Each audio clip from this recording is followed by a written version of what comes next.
All right, in this video, what I'm going to do is show you how you can use the Import Export PowerTool to generate, sample data for testing or demos using Excel. So as much as this is going to be a, sort of a demo of how to use Import Export PowerTool, it's also going to show you a little bit of how you can actually use Excel to generate, fairly large data sets fairly easily. So what I'm going to do is, in this example, I'm going to generate a bunch of sales orders that I can use with the Order Fulfillment Worksheet just to test it out and demo it and everything else. So the way we do that is, I'm going to create a bunch of sales orders for different customers. So the first thing I need, obviously, is my list of customers that I'm going to generate sales orders for. So the first thing I'm doing here is I'm going to go in and I'm just going to send my list of customers out to Excel, right? So out go my customers, my customer list into Excel here. And we're good, and we'll just, for now, we'll enable editing, and we're good there. And then I'm also going to want my list of items that I can sell to those customers in Excel, because I'm going to create a bunch of, sales for these items for those customers. So same thing here, I'm just going to send that out to Excel. So I have my list of customers in Excel, my items in Excel as well.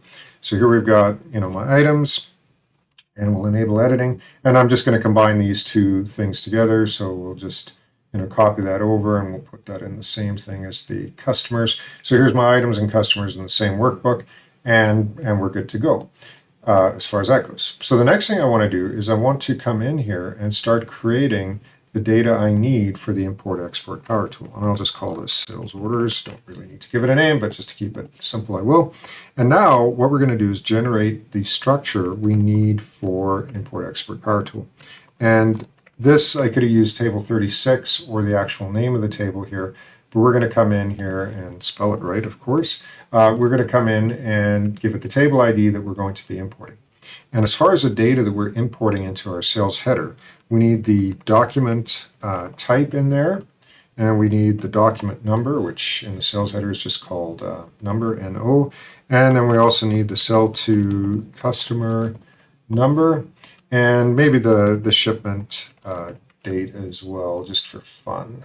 And you know what? I'm also going to do location code here, so we can set the specific location code we want. So basically, those are the fields that I need to, import to generate a sales order. And one other little thing on here, what I'm going to do is I'm going to put a star in front of the sell to customer number, because what that does is that validates that field. In other words, when I import this, it's going to validate the sell to customer as if I had typed that into the user interface. And that, of course, will fill in the address and the posting groups and everything else we need. So that's basically it. That's all I need here. And the document type here is going to be order. And the document number, we're going to keep it pretty simple. We're just going to go, it's going to be SO1, 1, 2, 3, 4, 5, whatever. Doesn't matter. That's going to be our sales order number, our first sales order number. And I'm going to generate like 500 of these guys. So the next step, just a quick sort of tip in Excel, Control G, and I can say I want to go to cell A500, and actually let's make it A503. I'll put an X there. And the reason I do that is because now instead of holding down the mouse and dragging down 500 rows, that's a very quick way of saying this is the end of my table. And then I just do Control up arrow to jump back up here. Copy that order, Shift Control down arrow, paste, and I've got my 500 rows defined for my order, my document type. Then I just come over here and I double click on the little, square at the bottom of the cell, and what it does is it fills in, my sales order number, right? So there's my, sales order 1 to 501, my 500 sales orders. I'm good to go. And then shipment date, well, I'll do these after in a sec. Now the sell to customer number here is interesting, because what I want to do here is I actually want to get, the customers out of this list, but I don't want to, specify in each individual one of these cells over here which customer to use. I want it to grab one of those customers for me automatically. So in here I've got, row 2 to row 69 as far as customers in the system. I want to randomly grab one of those customers to use on this sales order. So how do I do that? Well, there's a function in Excel called INDIRECT. And so what I'm going to do is I'm going to type in, indirect, into a tab there, come on, indirect, and here we're going to specify, the cell that we're after. And what I'm going to do is I'm going to say customers, and then, and let's just do A2 for now. I'll show you this thing here.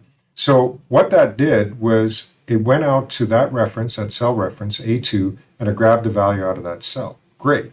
Now what I need to do though is choose a random cell to get that information from.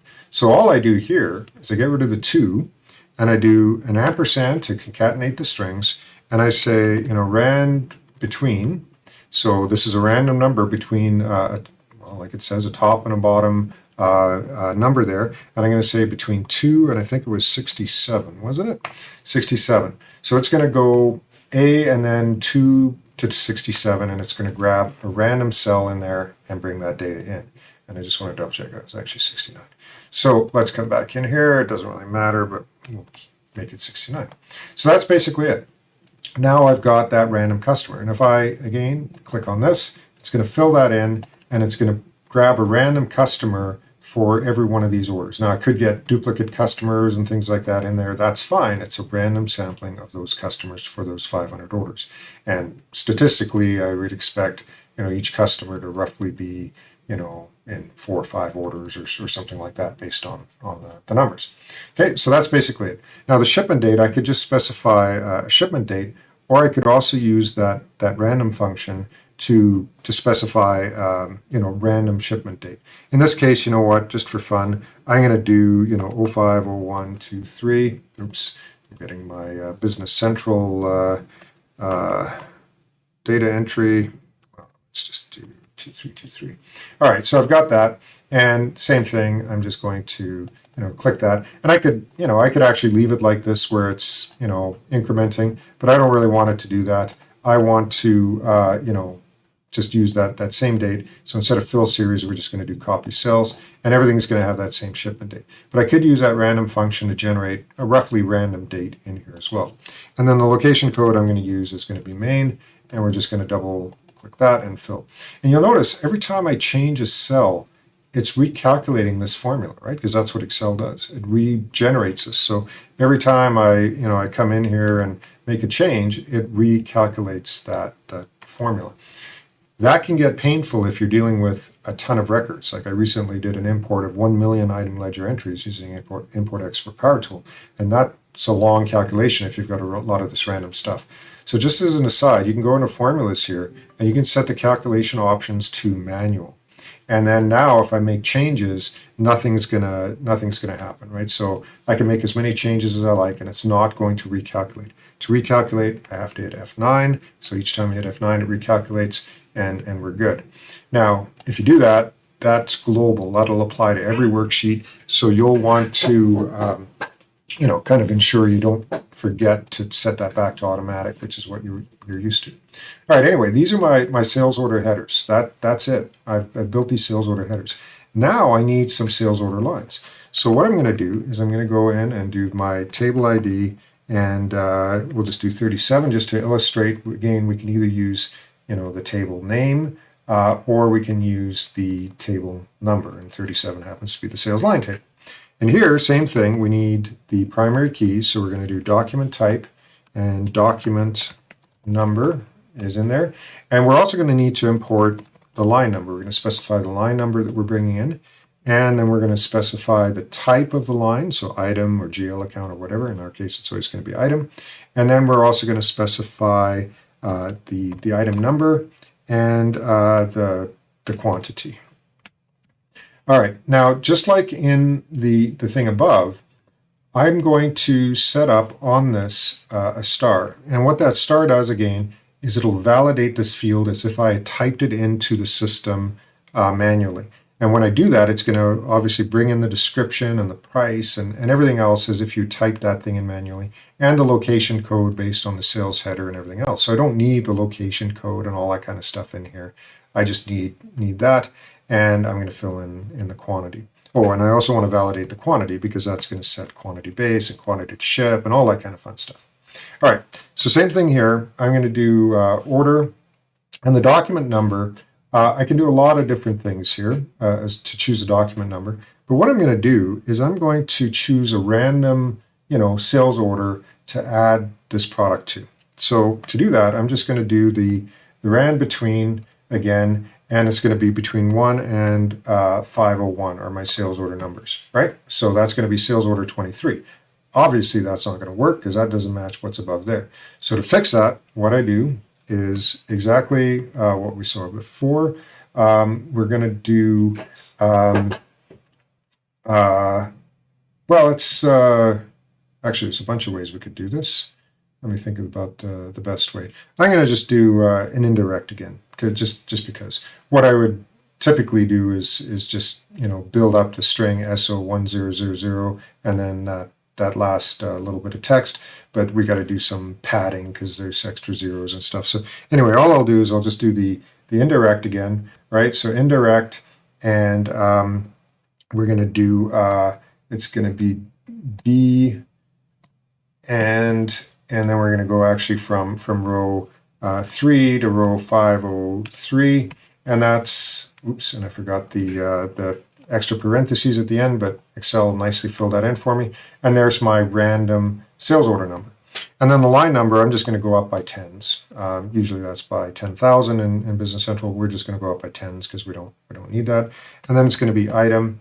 And then here again, we're going to choose a random item number, and we're going to choose that random item number from this list. So here we've got 687 items in the system, partially because I went in and created 500 items using this similar technique earlier. But in here, I'm going to come in here, and I already forgot what the count was. It was 687. Okay, so I'm going to come in here, and I'm going to do that same indirect function, and I'm going to do items, and it's going to be A, and then the random between 2 and 687, and that's going to get me my random item number. And then quantity, you'll never guess what we're going to do. We're going to do the random, and I'm going to say between 1 and 10, let's say, is going to be our quantity for this order. And you'll see here, obviously, every time I make a change, it's recalculating. And if I decide to do 10,000 lines, that recalculation may take some time, which again is why you might want to turn on that that manual calculation. But same thing here. I'm going to want a bunch of sales order lines. So I'm going to do the same thing. I'm going to do, let's say, 2,500 sales order lines, roughly. So I'm going to go in here, Control G, and I'm going to go out to 3,000, let's say. If I wanted to be specific, I could go to 3,007. All right, and I'm going to put an X there, again, or whatever character you want, just to sort of as a placeholder. Control C, Control Shift down arrow, and we've got our order there. Then same thing here, I just double click this guy. It fills in with my random order number that we've got. This guy here is a little interesting because what I'll do is I'll just come in, I could actually do it with just 10 and 20, but if I do it like this, I'm now telling Excel I want to use this increment when I fill the series. So when I do that, it's going to go up by tens from then on. Okay, so there's my line numbers, and we don't really care if this line 25,000 happens to be the first line on the sales order. Who cares, right? Like, it's just a line number. We don't really care if it's in sequence or not. And then same thing, we just drop that down. We drop down our item number, and we drop down our quantity. That's it. I've now got all the data I need. So I've got a whole bunch. I've got 500 sales orders here selling to random customers, right? I've got, basically 2,500 lines of sales lines that are associated with those sales orders. So again, it will have potentially some sales orders with no lines on them, or we'll have one sales order with 10 and another sales order with 3 or whatever. Statistically, I've got 2,500 lines here and 500 sales orders, so we'll get roughly an average of 5 lines per sales order. But that's basically what we're going to get. So that's it. That's how I generate this data. Now, to get this into Business Central, what I do is I come in here and I just select all this text, hit Control C, and I'm going to open up a text editor. And I would suggest you use Notepad++ or TextPad, paste it, and there's my data that I can now import into Business Central using the Import Export PowerTool. So let me hit Control S, and I'm going to put this in, let's do large sales orders. Okay, so there's my data that I'm going to import. Now I just go into Business Central here, And we're going to find my Import Export PowerTool. I like that I am power. It's like I am powerful with this tool. Anyway, we're going to come in, open that up. And what we're going to do is we're going to do our import. And what I'm going to do here is I'm going to allow record inserts in the two-step insert because for some of these, like the sales line, we're going to import, the primary keys first, insert that record, and then we're going to go and validate that number field and everything else. And that's what this setting is here. We're only validating the fields that have that star in front of them. So again, in our data, if we're looking here, that's going to be the cell 2 customer number and then also the number field on the sales line. I'm going to run the onInsert trigger. I don't actually think I need this. This will slow things down a little bit and probably don't need it, but I'll run it anyway. The rest of the stuff we can leave as it is. So when I actually go in and do the import data, we'll just browse to it here and we'll grab large sales orders and give it a sec to upload that file. So right now it's uploading to this is my Business Central Cloud Sandbox, by the way, and now it's starting to insert. And it is a little slow, likely because I've got that run on insert trigger, but whatever, it's fine. So there's my 500 sales orders. Now it's going to do my sales lines, and it's taking a long time, which makes me think I have a mistake. Nope, there it goes. So now it's importing all my sales lines for the sales orders, and we're going to sit here and wait probably for 30 seconds for this to happen. So I should find something else to talk about. But we'll go in and let this finish importing. And what you would do now, while that's importing, we'll just let it run.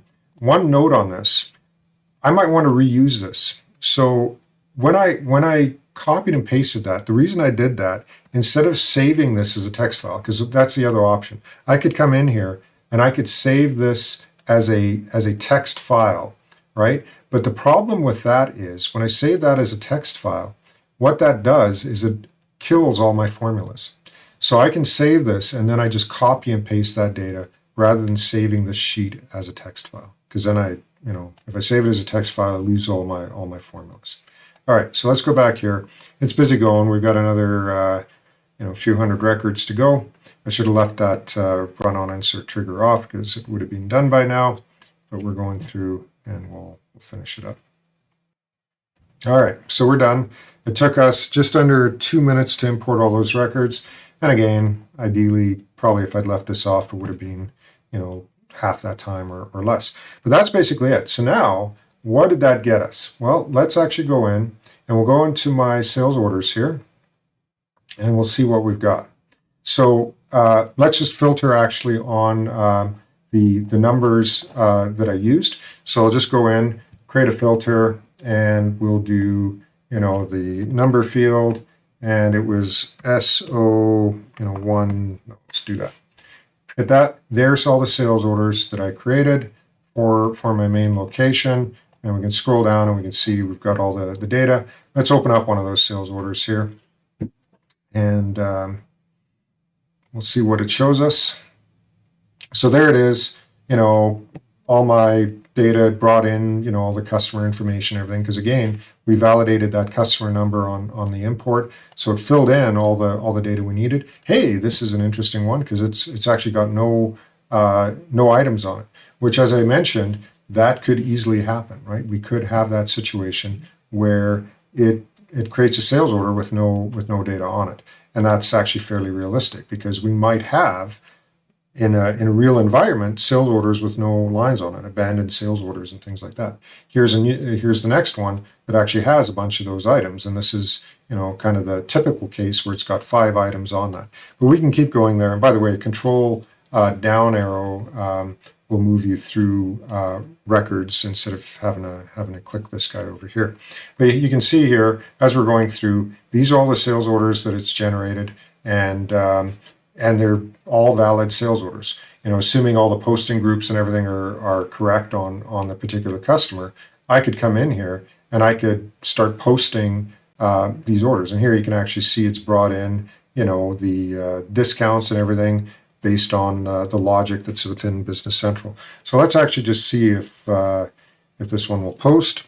And again, it's going to be dependent on the customer data and everything else. But I can come in and it's a real sales order that you can do all of this kind of stuff with. And this one's yelling at me because, yeah, there's some data not set up for some of these things. But you get the general idea. That's how we can import it. And my purpose for this, as I mentioned, was to actually go in and use all those orders as a test base for the Order Fulfillment Worksheet, or as a demo tool. So I'm coming in, and now this is a different location that has some other orders in it. So it's just loading up a few thousand orders from this location and processing them. But the ones I loaded up were in this main location.